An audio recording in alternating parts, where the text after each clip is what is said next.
It's my closet. What did you say is on YouTube? The Megillas Rosh Year. Okay. Okay, and this one will be also. Okay, good morning, everyone. We're going to begin a new series, whereas we are not in shul, and we are maybe lacking on the conversations to have at our Shabbos tables. I hope not, but I want to share with you and give you some conversational topics, some Divrei Torah, specifically aimed and geared towards our Shabbos table. Be 5 thoughts to go. There are 3 meals over Shabbos, maybe have Kiddush in the middle, little spatzir with the family. There's always time for Torah.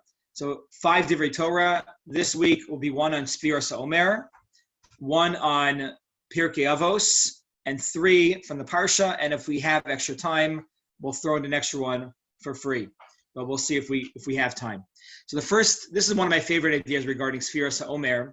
Why is there no Shechianu? When it comes to every other mitzvah, as the Gemara says, any mitzvah that's mizman lizman, that we don't do so often, that is done at a very specific time in the calendar, for example, shofar, it gets a Shechianu, or lulav, it gets a Shechianu. Every yontif gets a Shechianu because it's only performed, the holiday is only celebrated and commemorated once a year. So it gets the holiday itself gets a Shechianu. There are very few mitzvahs that we could think of that don't warrant a Shechianu that we do mizman lizman. It could be that Sfiras HaOmer is the only one. And many people ask this question, are troubled by, why is it that Sfiras HaOmer does not have the mitzvah, a bracha of Shechianu beforehand? Right? Bracha happens to be Shechianu, Sfiras HaOmer, and the notion of bracha is like a very big thing, right? Are you out? Are you in? Do you make a bracha? Do you not make a bracha? Right? The truth is, the halacha is, even if you miss the day and you can't make the bracha anymore, according to Moshe Rishonim, you're fulfilling a mitzvah from the Torah by still just counting, even though you missed the day. And that's important to note. But when it comes to Shechianu, which would theoretically be made by us on the second night of Pesach, which is the second Seder. It's made second night of Pesach everywhere in the world. But in Chutz La'aretz, it's the second Seder. There are different minhagim when you begin counting the Omer. Should you say it in shul at Mariv, or should you wait till the end of the Seder? In some of your Haggadot, I'm sure it's by Nirtza, the beginning of Nirtza, or following Chag Adiyah, you have a count for the Omer there. I'm of the opinion that you should count it when everybody's together, lest you forget. And that's always the most important thing when it comes to Sfira. If you remember, just say it, right? If it's like in Shkia time and you're afraid you're going to forget later, say it now. You're definitely Yotzei. It's better to say it after it says, but you're definitely Yotzei within the Shkia Zman as well. And if we're in Shul, davening Mincha Mariv every single week together, every single day together, we would be saying it after Shkia before it says. So now too, it definitely would be appropriate. And the goal is to remember and have that consistency. But the Baal Ma'or, or Zrachia Halevi, one of the Rishonim, who wrote his Parish on the Rif. The Rif was the first halachic Rishon to write a Parish on the Gemara. And the Baal Ma'or came from a town called Provence. Provence was a big yeshivish town. Chachmei Provence. There are many great Gedolim that lived in Provence. And Zrachia Halevi wrote an attack on the Rif. Whenever he writes a comment on in the Gemara, it's on the Rif, in the back of the Gemara, and it's always an attack on the Baal Ma'or. And whenever the Baal Ma'or attacks the Rif, there is one of the Rishonim wrote a sefer to defend Rav Yitzchak Afasi, and that was the Ramban. The Ramban wrote a sefer called Melchamos Hashem, the War of God, from the language of Mechamta Shel Torah, to defend the Rif against the onslaught of the Baal Ma'or. So the Baal Ma'or here asked the question at the end of Maseches Pesachim, why don't we make a Shechianu on Sfiras HaOmer? The Baal Ma'or answers very succinctly that Sfiras HaOmer is only a mitzvah d'Rabbanan. And it's not just any type of mitzvah d'Rabbanan, it is a Zecher L'Mikdash. Really today we're only doing it to remember the past, right? Remembering what was done in the times of the Beis HaMikdash, because we have to know that Sfiras HaOmer is only kick-started, it only begins once the Korban HaOmer is brought on the second afternoon of Passover. Once that's done, then first afternoon. Okay, so then we bring the korban, then we bring the korban omer, then we count the Sfiras Omer. But if we don't have that, the Balmor says it's only a zecher lemikdash. It's a sad thing. It's a sad mitzvah to remember the destruction of the Beis Hamikdash. So we do it so we still will be fresh, right? If you look at all the athletes now, all the athletes are keeping up. I'm sure, as there's no sports being played in the USA, they're all keeping fresh. But it's all practice. They're practicing it to zecher to what they're going to do. Today we have a doubleheader because Jews, we can still have a doubleheader of Torah, right, Mendy? But when it comes to the Beis Hamikdash, it's just practice. So since it's just practice, and this language is, it's not a mitzvah that gives us any pleasure. Ein bo zecher l'shum hana'ah. It's an amazing language. Mitzvah should give us pleasure. This mitzvah, Sfiras Omer, Rabbi Yudin would say, ouch, does not give us pleasure. It's not a pleasurable mitzvah. It's agmas nefesh. It should hit us in the heart a little bit. Ow, we don't have the Beis Hamikdash. That's why we say after we count Sfiras Omer, we count Yehi Ratzon Shibana Beis Hamikdash Meher V'Yemenu, because we're recognizing that we don't yet have the third Beis Hamikdash.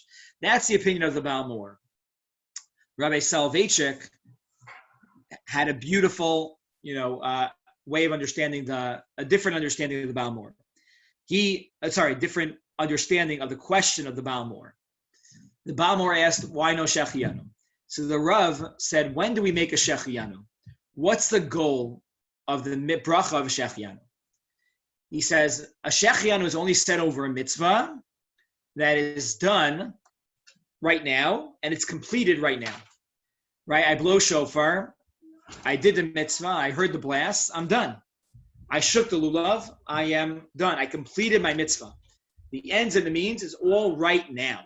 It's completed. However, when it comes to the mitzvah of Shechianu, it's not a mitzvah that is a one-moment mitzvah. It's a mitzvah that's a 49-step process. Each day, we do another part of the mitzvah. And therefore, you can't make a Shechianu in a mitzvah that has many stages and many levels to it, right? When it comes to the Sfiras Omer, our Sfarim say, it's a time of growth. And every day of the Sfira, we're not just physically just counting a day, we are trying to work on ourselves and perfect ourselves to get to the moment of Ma'amad Har Sinai. And therefore, a Shechianu is not warranted in this time. Rabbi Genak from Englewood and the head of the OU Kashrus in his Sefer writes a further point on this. He says that is why we don't make a Shechianu at a wedding. We don't make a Shechianu at a wedding because it's not this moment. That's not the whole mitzvah. The mitzvah of the Chassan and Kala is to start to build a home, to have a journey together that begins right now, but it continues throughout their life. It's a life of Shechianu, a life of newness and freshness and a life of growth, but it begins now and continues for their whole life.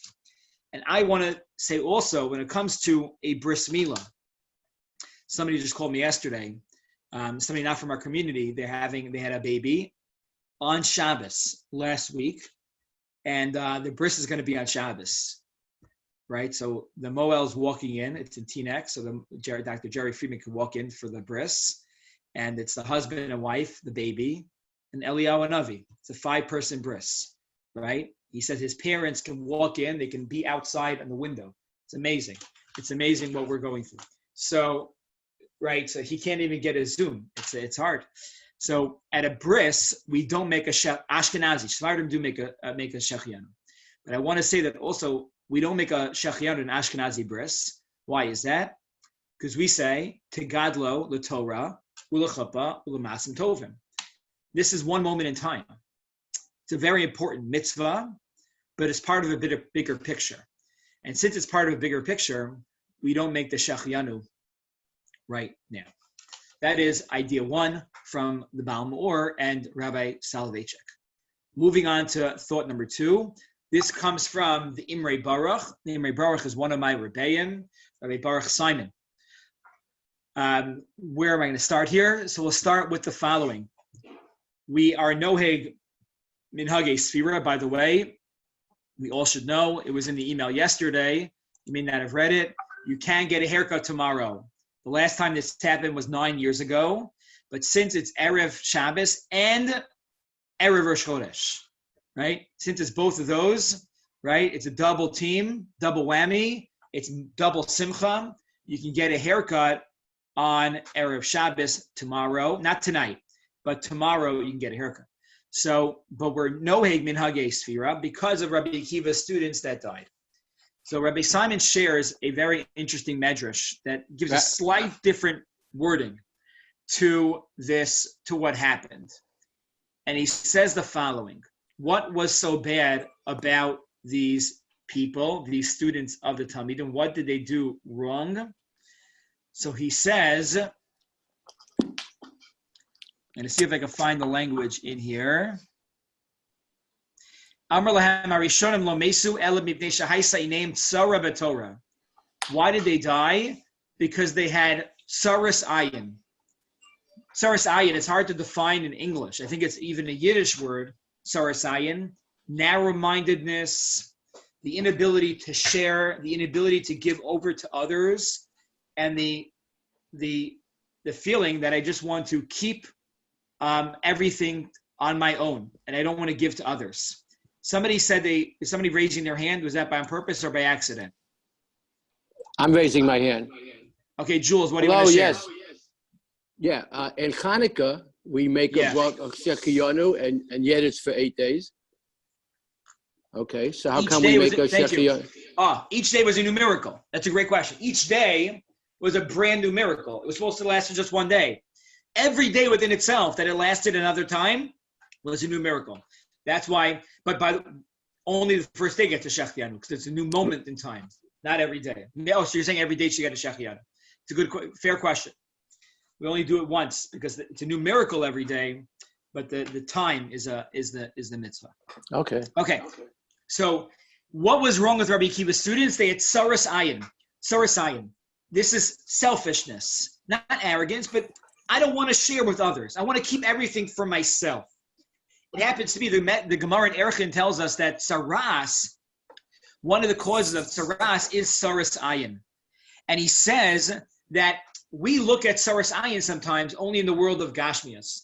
I don't want to give tzedakah. I have a hard time sharing my, what I've been given with other people. I have a hard time doing that.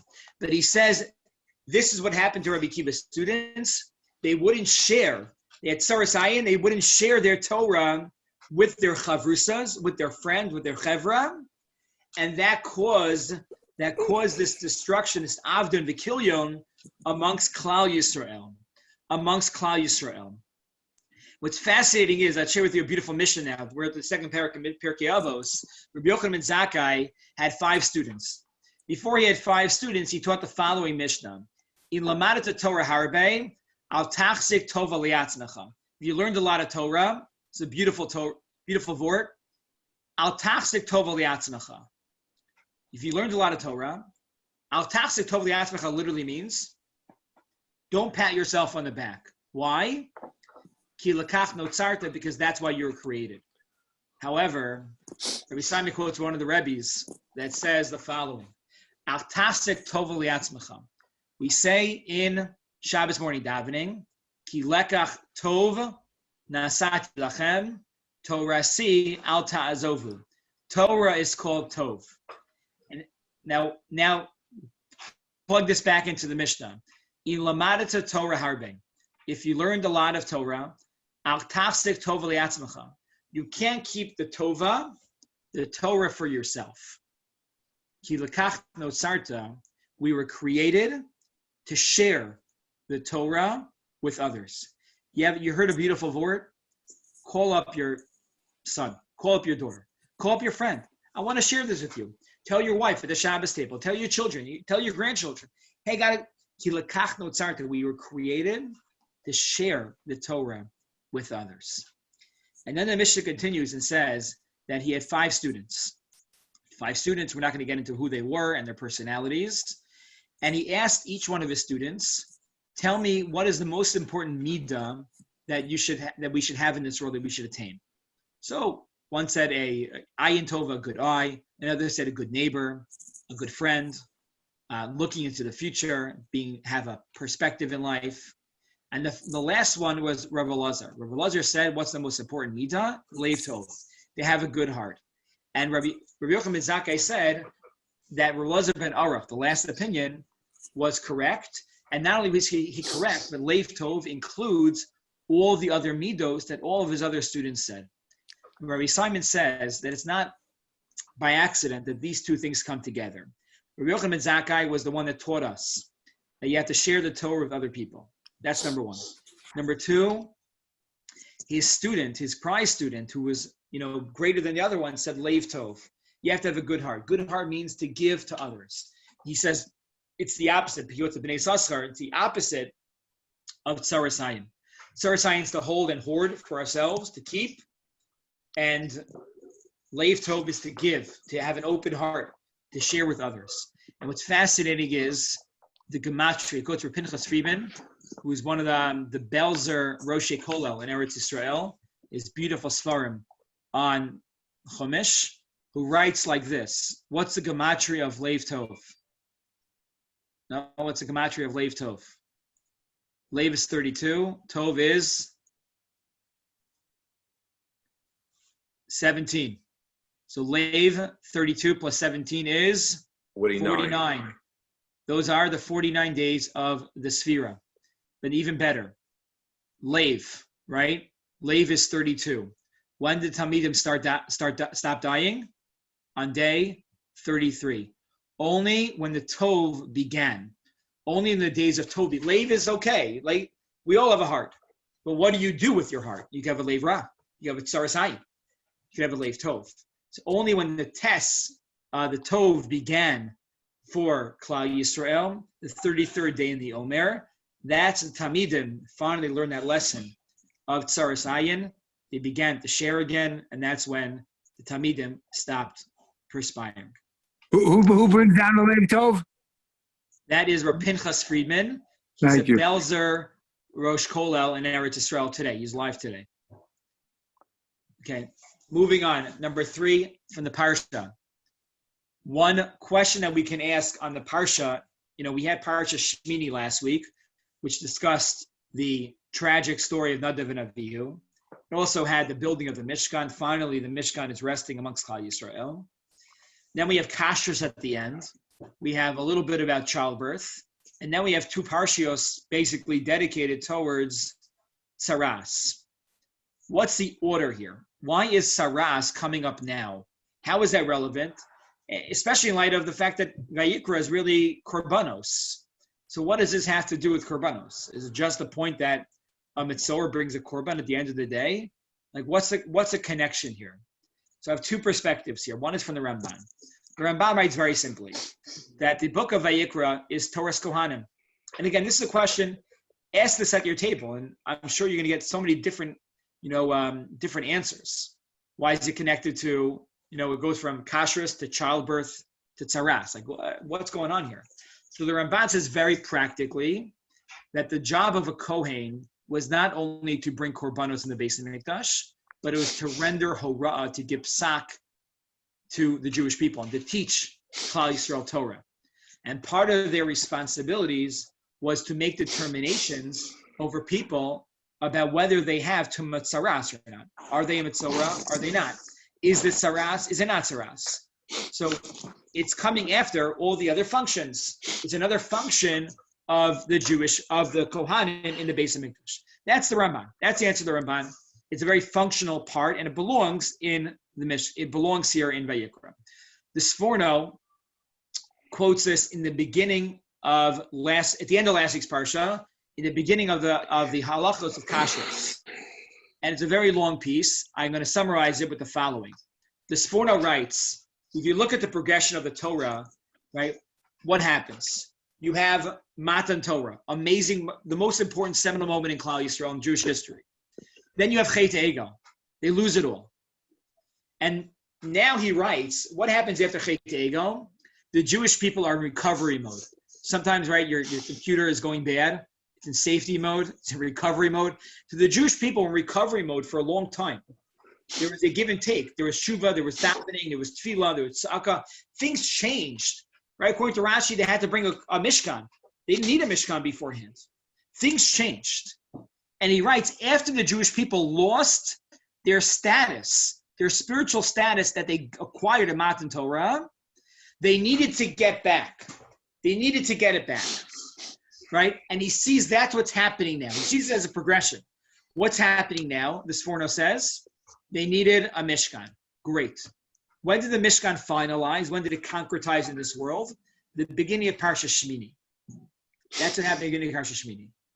And now HaKadosh Baruch Hu wants to show the Jewish people that we are special and unique, and that we are nitan. Our neshamos give us this unique spiritual connection to HaKadosh Baruch Hu. And how do we see that? He says in two areas. Number one, and it continues afterwards, but we see it right now in kashrus. Kashrus is just for us. It really separates us in many ways from the rest of the world, where we can eat, where we can't eat. I don't have to tell you, business meetings are awkward and challenging, or they're not, and lunches and many deals are made over food, and how you handle that. That's a lot of business ethics today with the modern Jewish businessman or woman. And then you move on, but that shows that we have this spiritual tendency that our neshama can handle certain foods for whatever reason. And then we have Parshas Tazria. Parshas Tazria-Metzora teach us about the laws of Tzaras. Tzaras are only given to those that have a spiritual soul, that have a unique spiritual connection. The Rambam writes that Tzaras is not a physical malady. It is not leprosy. Rav Hirsch has like 10 pages on this in the middle of Parshas Tazria. It's not a physical. It's completely spiritual. And it shows that we have this unique connection with the Kadosh Baruch Hu, right? We have our neshamas connect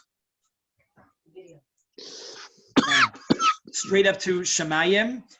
Therefore, we have this spiritual connection, and that's a progression of Sefer Vayikra. It's not just about korbanos. It's showing our unique connection that we have with the Kadosh Baruch Hu, our spiritual connection that we have with Him, and that's a progression of the parshios.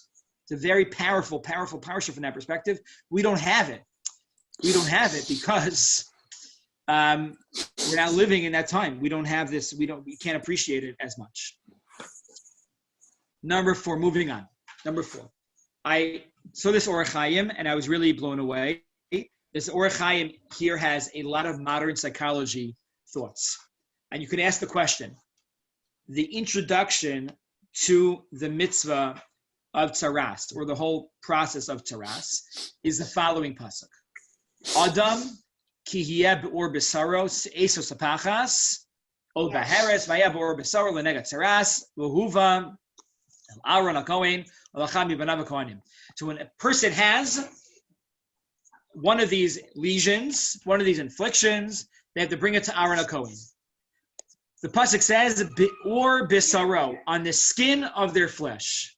Says the Orach Chaim. That's a very backwards way to say it. Right afterwards, the language is or bisaro. Why here? Why here does the pasuk say or bisaro, and not just say that the person had a lesion, had a nega on their basar, on their skin, but it says on their skin of their flesh. It's a double language here. So says the Orach Chaim, and I'm quoting inside, Modiah HaKasav, Shein Tumat Tzaras B'isha Yisraeli, Ela B'or B'saro V'lo B'fnim. The Orach Chaim wants to teach us a very important lesson.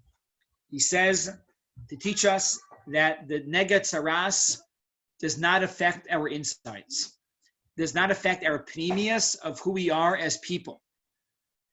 It only affects our externals. It only affects our outer external part of our skin, or bisaro, the skin of our flesh. Only the outside was affected. The pneumius, right? we are perfect. The pnimius, there's always something inside of all of us that can help us get closer and closer to Kadosh Baruch Hu. What it takes to become a Metzora is a lot of work, right? It's a lot of ignoring God's calls. You call in the Kohen, you have 7 days where you don't do anything. Maybe yes, maybe no. Talking about quarantine. This is the first quarantine in the Torah. And then you have to continue on that path and to not be Choser B'Tshuva. In a time where there were Nevi'im and there were Kohanim that were telling you, you need to change, and yet you don't, you ignore all that, then we have to go Michutz L'Machane. Says Yoreh Chaim, that even that person that made really bad choices in their life, those are choices. Those don't define who they are as a person. It's only on their or bisara, only on their outside, but it doesn't define who they are inside, right? I'm reading this great book from Lubavitcher Rebbe, not from him, but one of his students, called Positivity Bias. I think next week we're going to talk about this at greater length. He writes there, it's a great story where George Rohr was one of the biggest benefactors to Lubavitch. And George Rohr once came to the Rebbe and said to him, Rebbe, I just ran a Seder for 130 Jews who have zero Jewish background. Zero background. And he said, zero background? What does that mean? Avram, Yitzchak, Yaakov. Sarah, Rivka, Rachel, Leah. Every Jew has a Jewish background. They may not be knowledgeable, but every Jew has a background. So that's what the Yoreh Chaim HaKadosh is telling us, right? Our choices don't need to define who we are. People make poor choices, but it doesn't define who they are. This is how it works within education. Education, we don't say a child is a bully. Say a child's a bully, what happens? I'm a bully, that's who I am, that's my label. We don't give people labels. You say you're making choices that a bully would make. That's a very different way to say it. And a person has a different perspective on who they are. A young child, young brain, a young mind. It's not who I am. You're right, that's not who I am. And that's Yoreh Chaim. Adam ki be'or bisara. It's on the outside. Yes. So Taras, I think, comes from, one of the things that it came from was from speaking Lashon Hara, correct? Correct. Right, so that's coming from inside your mouth, coming out. That's why maybe it did externally. With kashrus, you're taking something and putting it into your mouth, and that affects your neshama. Okay, very interesting. Interesting. I have to think about that more. Okay. And I think we're not going to have time for number 6, but we'll definitely do number 5. This is a great Torah from the Baal Shem Tov. It's a Hasidic Torah, but it's very good. The Mishnah in Perkia in Maseches Negoim. There is a Maseches Negoim. There's 14 chapters on laws of tzaras. Complicated Mishnayos, but we may have more time now than we ever have. Learn a Mishnah a day of Maseches Negoim. Kol HaNegoim Adam Roa.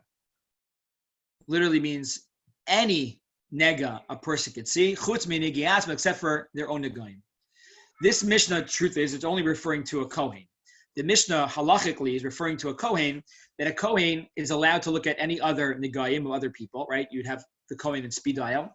You call the Kohen and say, I think I have a nega tzaras. And he come over and make a determination. So he can look at any negoim except for his own negoim. That's literally what the Mishnah says. Rameir says he can't even look at negoim of his relatives. He might be biased. But the Rebbe, the Baal Shem Tov, sees in here a very important lesson. There's really 2 lessons here, one from the Baal Shem Tov and one from his student, the Apter Rav, Avram Yeshua Heschel, the Ohev Yisrael. So the Baal Shem Tov writes here, Kol HaNegoim Adam Roa Chutz Minegi Atzma. Perish Baal Shem Tov HaKadosh, Kol HaNegoim Adam Roa Chutz. Got to change the comma over here. Kol HaNegoim Adam Roa Chutz. We're all really good at seeing flaws in other people. No? We're really great at pointing out all the flaws in our spouses, in our children, in the guy that's sitting next to me in shul. We're really great at finding all of those flaws. What about the flaws in ourselves? So the Baal Shem Tov says, if you want the roadmap to see what Hashem is trying to tell you that you ourselves need to work on, this is the roadmap. All the